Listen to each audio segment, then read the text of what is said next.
in our backyard. All right. Well, I know. Here at Home and Family, we want to make sure your backyard is safe as you host friends and family this summer for barbecues and outdoor parties. And since summer is the most common time for injuries to occur, Allstate Agent Brad Palmer is back with us here to tell us how to stay healthy and injury-free all summer long. So welcome back, Brad. Thank you. Very My nice pleasure to be here. So I'm really in charge of the outdoor entertaining that goes on at the house. Because it's kind of man's territory. In a way. But what are some tips we want to do to make sure it's safe? Well, there's more people probably barbecuing these days and playing on their decks than ever before. It seems like the big trend is to have the inside come outside. And you can see people are lavishly decorating their decks, spending a lot of time out there, so we really need to be sure it's safe. What I like to do, and what's a great idea for everybody, is once a year at the start of the season, which is why not right now, is power wash your deck. Get all of the dirt and all of the corrosion and stuff from the last 12 months off of there. That way you can see what you've got. You can see which boards are split, which ones are splintered, what mildew you've got. A lot of times your nails and your screws will pull up. You can pound those back down. Nobody wants to step on those. You could trip on them or cut up, and then you need insurance to cover your hospital stay. You're right, Christina, and that really hurts. So that's a good idea. Another thing is to go to the back of your yard and then look back at your deck and see if it's smooth and not tilting and not sagging anywhere. If it is, maybe your footings are uneven and maybe you need to have those repaired, but check on that.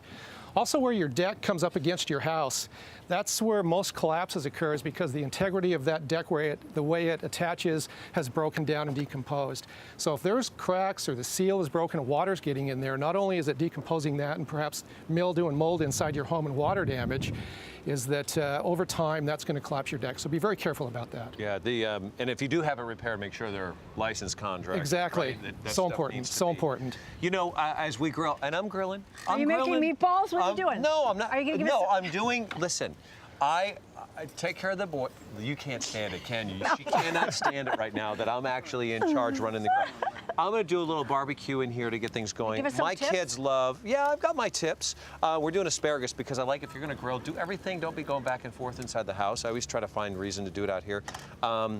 My tips for barbecuing outside, I know you have some tips too that you want to share with us, do's and don'ts, as well as Brad, but I'm going to start.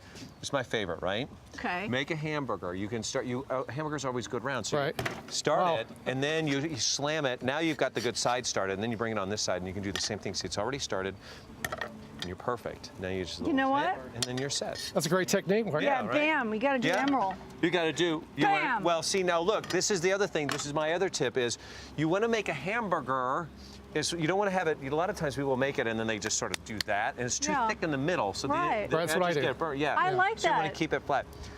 But my tip is you want to make a burger as big as the bun, if not bigger. Otherwise, it's just all bread. But it's too big sometimes for my little boys. So I stole an idea from you, and I make little sliders on that little Hawaiian bread. They love them. They love them. So make them kid size.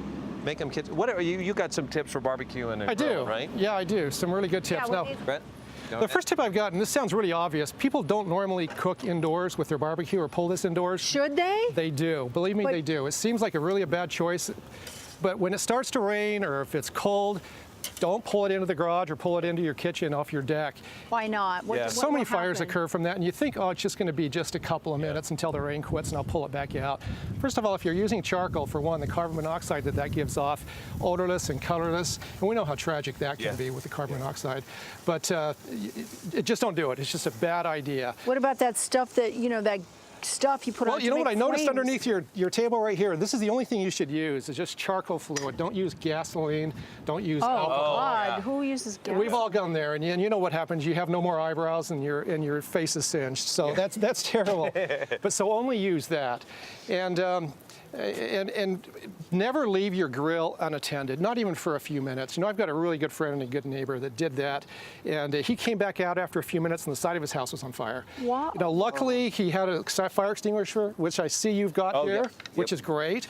And he put it out, but just a few more minutes and it would have been very serious. Well, you notice what we did, Brett, is our tarp that goes over, to keep the sun out, we pushed it back because I don't think that it's not a good idea. Well, I to didn't have do right that. away Well, because Yeah. because flames it and could catch fire, Oh, right? yeah. Christina, that's a great idea. Keep the flammables underneath trees or any gazebos that you might have. Yours are built on the side here, so you don't have that problem. But be very careful. There are over $70 million in damages each year in fires just caused by grills.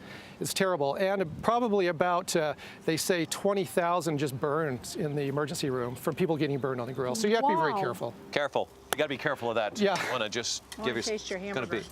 Well, okay. Good That's job. pretty darn good. I do this too. You know what? A lot of times you want to overdo it and do Want a burger? My kids don't like a lot of seasoning, so you don't have to get a burger is a burger. It doesn't have to be done Yeah. over the top to make it really good. Yeah, Right? yeah. And who wants cheese? You want cheese or Gotta do jalapeno? cheese. I'll take the cheese. The cheese. Try to do. Yeah. I also, when I was young, I cooked at a restaurant, and we had a grill. We didn't have this, but we had the griddle, and we had different temperatures. So if you can do that with your grill, have different temperatures set up, Right. and keep your wells and your mediums and your rares down. Yeah.